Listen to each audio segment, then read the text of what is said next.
I see. Okay, well, we looking and we wondering, like I said, I see it. Well, okay, people trying this and people trying that. Like, okay, are they really just question? Like, like the talents are on display. We're talking about from Brian Norman Jr.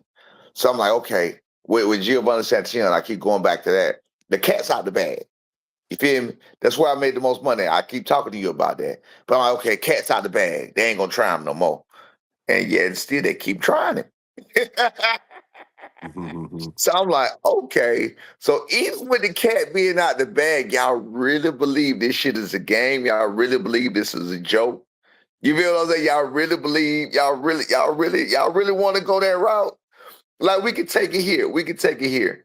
How many tough men with 0 wins and 39 losses that's never been stopped in their life? There's so many of those.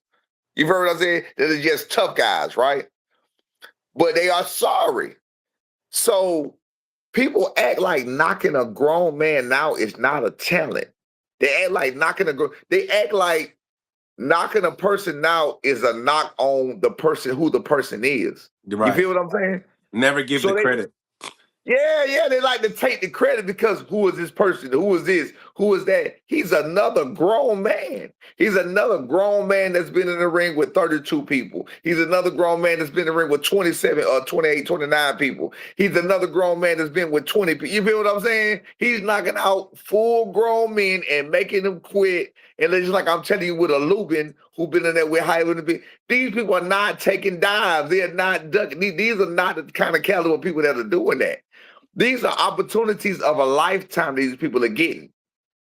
You do better when you look better. You get a better opportunity next time when you look better. With a Giovanni Santillon, the better he looked in his hometown, he would have been better off. He was a favorite. He was better off beating the shit out of B. Norman Jr. Sasaki. I think Tyrank was looking to sign him. He would have been better off looking better against B. Norman Jr. He ain't lay down for him.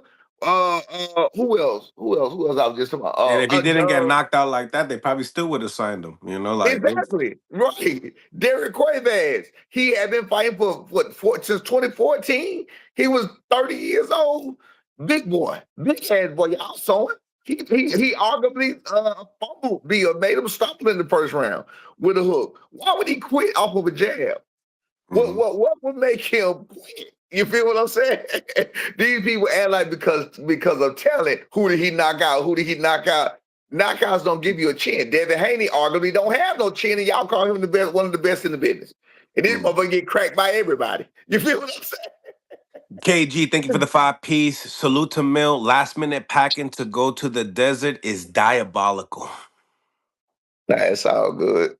So I do this shit. I do this shit. It ain't nothing. I'm straight. So now that we got the super chats out the way, let's get into the bread and butter of the conversation, man. Obviously, lots of talks. Got to see the face-offs from Ring with Mike Carpenter and Max Kellerman on the zone.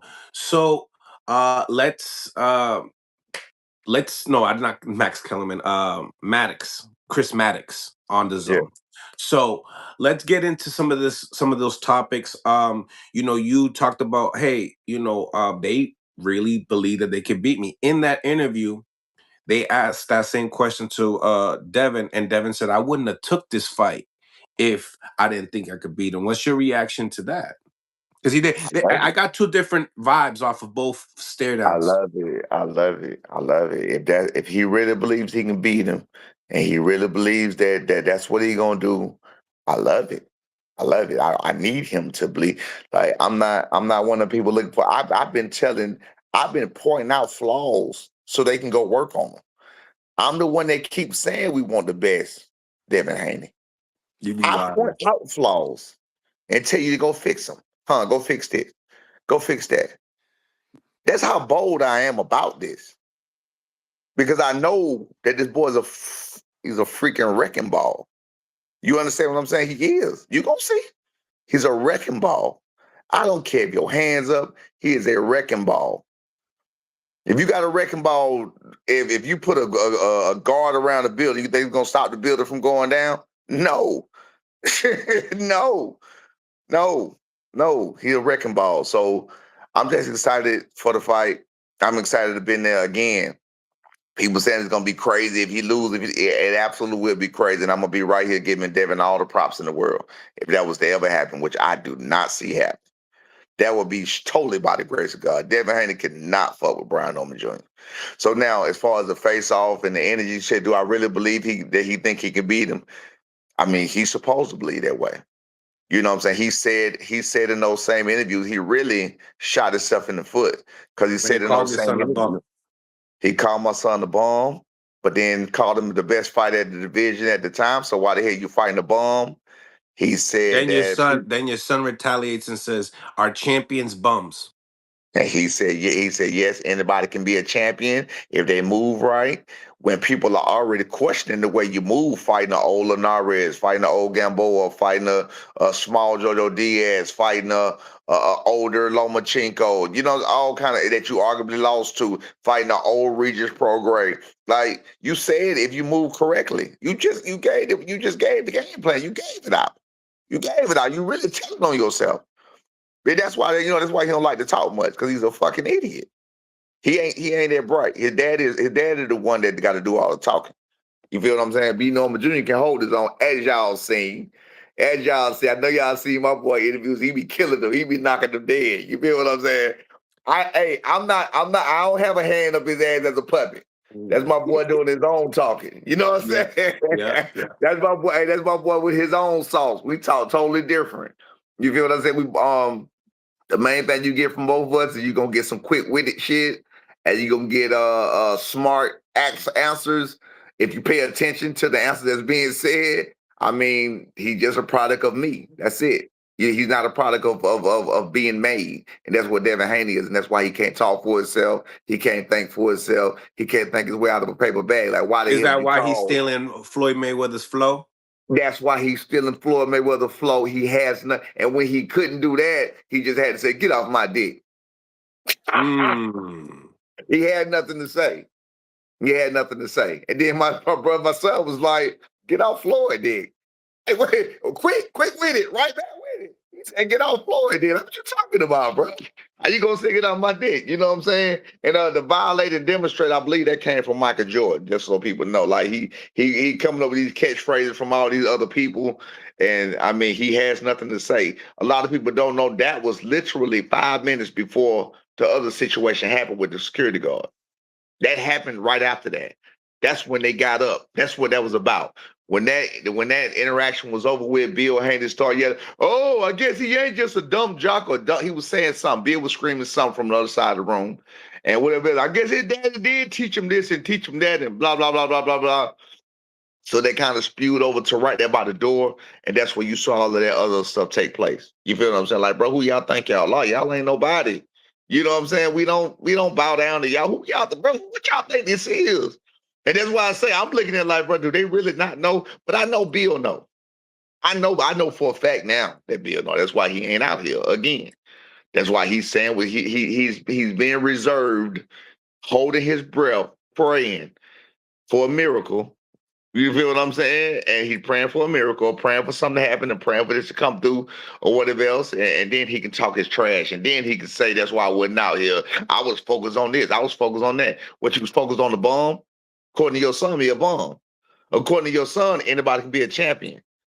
So the former champions he beat, anybody can be a champion. So according to your son, when we already know that Narez was knocked out 5 times before your son, or 4 or 5 times for your son, and your son didn't knock him out. We already know Gamboa was knocked out. These are champions, former champions. We already know Gamboa was knocked out 3 times before he fought Joseph. We know these things, fool.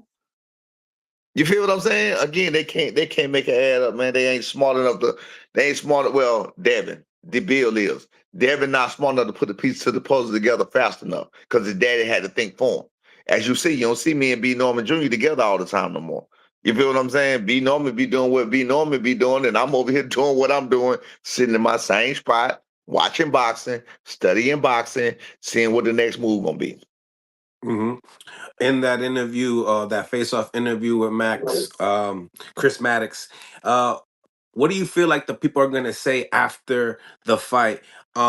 Norman gives praises to Haney, and then Haney responds and says, people going to say that's what you're supposed to do. That's what he was supposed to do. I mean, now with that comment, do you feel like, I don't know, it's a lot of mix-ups, right? Because he's the best, but then in the same time, it's like he's supposed to wash him.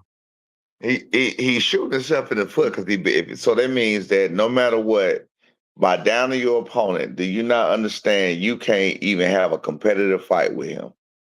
You can't even have a competitive fight with Brian Noble Jr. because he's really a bum. I didn't want to say that. He's really a bum. Now let's talk about we didn't know him until I never heard of him until 2 years ago. Well, I'm the last top time I ranked. checked, last time I checked 2 years ago, Brian Noble Jr. was 22 years old. That's usually how I go, right? That's usually how I go. If somebody jump on the scene 22 years old, right? So if he's 22 years old, that sounds about right. You forget you're talking to the man of the division at 24 years old. See, he forgetting the age when he's saying what he said. I didn't hear it to you till 2 years ago. You ain't nobody. Yeah, well, at 22 years old, that's usually when somebody jump on the scene. They jump on the scene big or whatever else, unless they be love coming from the amateurs, and a lot of people go away. You feel what I'm saying? So Mhm. what we talking about? He think he's not smart enough to know what he's saying. He's not smart enough to keep up. He not he's not quick enough to keep up with what he got to say. Um, and obviously we got to see the zone, the workouts. You guys had a nice media workout as well. Lots of people in Atlanta showed a lot of love at the gym. That's great. What's your thoughts on the people getting together? I mean, I know I listened to you earlier in one of the interviews, and you're saying that America didn't really show that love going to Japan like that. So But now they didn't do you? know. Yeah, it's because they didn't know. Is what I'm saying. It's because they didn't know. Um, if you don't know, you don't know. If part of Atlanta don't know, they don't know. You know what I'm saying? You can only go off of what you know. Like if Atlanta don't know they got a world champion right here next door. If all the neighbors around here, which they don't, if they don't know they got a world champion right here, then they can't support them. You know what I'm saying? We ain't running around here with no damn banner on our truck or banner on, you know what I'm saying? Banner, my house talking about, yeah, the home of the world champion. We ain't out here doing that. You know what I'm saying? So if they don't know, they don't know. You feel what I'm saying? So, and it's all good. I'm cool with that. I'm cool with that. We're gonna learn the world. The world gonna learn. That's also when they say Brian Noble Jr. ain't got fans. Well, how do you get fans? You get fans from performances, right? So 7 days after the knockout of the year or decade is made, how you gonna say he ain't got fans? So that fight and those hundreds of thousands of millions of views that all of them clips of Jen Saka getting knocked out that don't gain people fans, nothing they gonna say gonna ever make sense. You know what I'm saying? And these for his people. He didn't have no fans. These are Devin Haney haters. How? So Devin Haney, the Devin Haney got his fans. Did he not get no fans from that knockout of the year of Antonio Moran? He didn't gain no fans from that one. According to your logic, he didn't. You feel what I'm saying? So I mean, again, man, they idiots, bro. It's just all you can do is go with the flow, do what you do. There's a first for everything. There's a beginning and everything, and this is the beginning of Brian Norman Jr. rise all the way to the top. So it's all good.